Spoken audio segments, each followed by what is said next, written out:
Para reconocer a las mujeres que han luchado a favor de sus derechos y que con su mérito han logrado reclamar los espacios públicos, el Congreso de la Ciudad de México entregó la medalla Hermila Galindo a mujeres que han trabajado por la defensa de los derechos humanos, la cultura y la práctica del deporte en el sector femenino, por investigaciones científicas y por el fomento a la educación de las mujeres.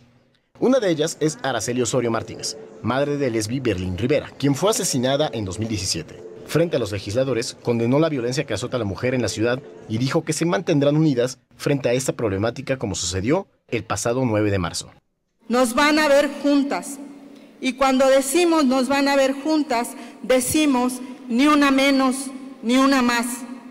Decimos vivas estamos y vivas nos queremos. Cuando hemos dicho nos van a ver juntas, es promesa, es palabra empeñada. Porque no estamos todas, pero no estamos solas.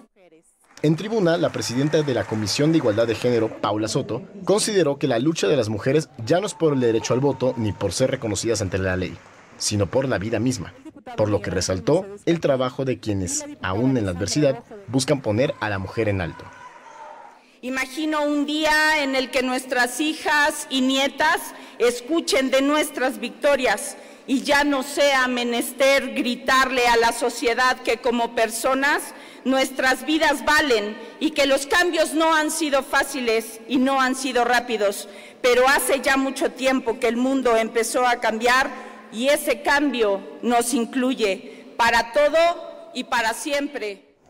Las preseas fueron entregadas de manos de la jefa de gobierno, Claudia Sheinbaum. Víctor Diego, 21 Noticias.